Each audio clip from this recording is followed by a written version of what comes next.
امام جماعت کو کیسا ہونا چاہیے؟ کہ اس کو سوچنا چاہیے جو میرے پیچھے کھڑے ہیں جوان ہیں، بوڑھے ہیں، کاروباری ہیں، کون ہیں؟ اگر مسجد بازار کے بیچ میں ہے تو سارے کاروباری ہیں، تو امام جماعت کے لیے کہ نماز جلدی پڑھائے کہ بیچارے جا کے جلدی جلدی اپنی دکانوں کو کھولیں۔ اگر پیچھے نماز پڑھنے والے بوڑھے ہیں تو اس پر ہے کہ نماز کو کیا کرے؟ آہستہ آہستہ پڑھے، تاکہ بوڑھوں کو سجدے میں اٹھنے سے کیا ہو جائے؟ آسانی ہو جائے۔ دونوں کا ایک دوسرے کے ساتھ ربط ہے۔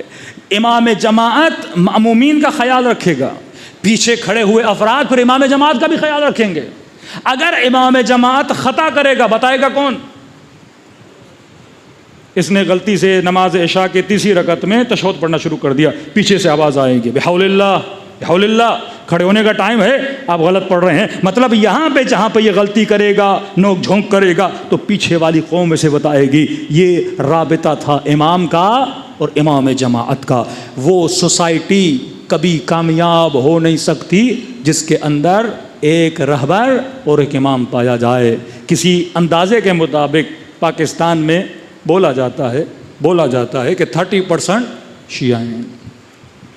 اب کچھ علماء نے تحقیق کی کہ باقی 30% شیعہ تو ہیں نہیں، تو یہ پتہ کیسے چلا؟ کیونکہ مردم شماری تو ہوئی نہیں کہ پتہ چلے شیعہ کون ہے۔ یہ مسئلہ زکوٰۃ کی وجہ سے، شیعہ زکوٰۃ حکومت کو ہم خمس نکال کے مراجع کو بھیجتے ہیں، زکوٰۃ کا معاملہ ہمارے یہاں پیسے پر نہیں ہے، وہ گندم پر ہے، وہ کشمش پر ہے، وہ کھجور پر ہے، مختلف معاملات پر ہے، تو شیعوں نے کہا ہم زکوٰۃ نہیں دیں گے۔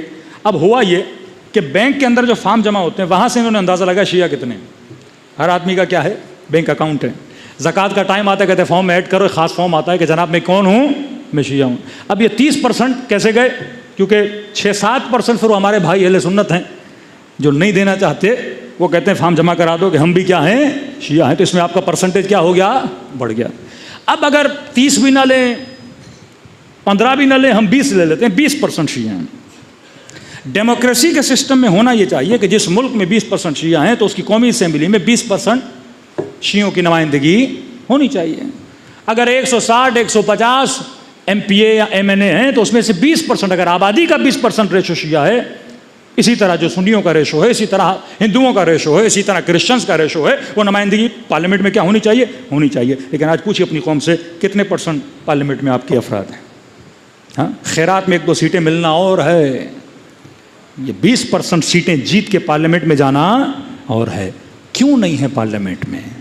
کیونکہ ہم اس نظام جماعت سے کیا ہیں؟ دور ہیں۔ کیونکہ ہم نے ایک امام نہیں بنایا، ہم نے ایک رہبر نہیں بنایا۔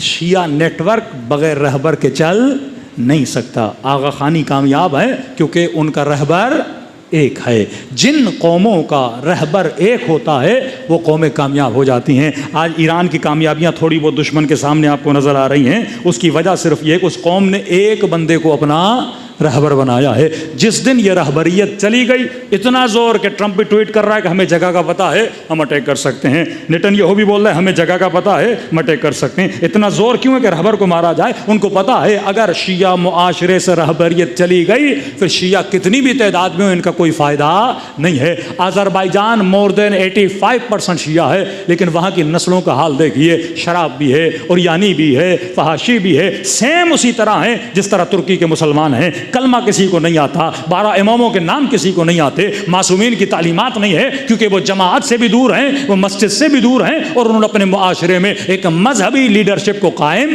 نہیں کیا۔ اسی پاکستان میں بلتستان چلے جائیے، وہاں کے شیعہ کیوں مضبوط ہیں؟ یا کسی عالم پہ FIR کٹے، اگلے دن اس کو جیل میں ڈال دیا جاتا ہے کسی مذہبی جھوٹے موٹے کیسز میں، لیکن وہاں FIR بھی کٹی، بڑا زور بھی لگایا، کسی کی جرأت نہیں ہوئی وہاں کے عالم کو جیل میں ڈالے، کیونکہ وہاں پہ رہبریت کیا ہے؟ ایک رہبریت پائی جاتی ہے۔ یہ وہ راز ہے جو اہل بیت آپ کو بتانا چاہتے تھے، یہ وہ نیٹ ورک آف اہل البیت ہے کہ جب تک امام ہے، امام کی قیادت میں، اور جب امام پردے غیب میں چلے جائیں، شیعہ چاہے کسی بھی محلے میں بھی رہیں تو ایک بندے کو اپنا لیڈر بناؤ تاکہ وہ تمہارے مسائل کو کیا کرے؟ حل کرے، اور لیڈر ایسا ہو، سیم وہی شرائط ہیں جو نماز جماعت کی ہیں۔ یہ 5 مرتبہ جماعت میں جاتے ہو، اللہ اور اہل بیت تجھے ٹریننگ دیتے ہیں، اور یہی ٹریننگ اپنی نسلوں پہ اپلائی کرو گے، اور وہ اطاعت جو اطاعت رہبریت ہوتی ہے اگر آپ کے وجود میں آ گئی تو اس پورے معاشرے میں آپ کو فلاح بھی ملے گی، بہبود بھی ملے گی، آپ کے معاشرتی مسائل بھی کیا ہو جائیں گے؟ حل ہو جائیں گے۔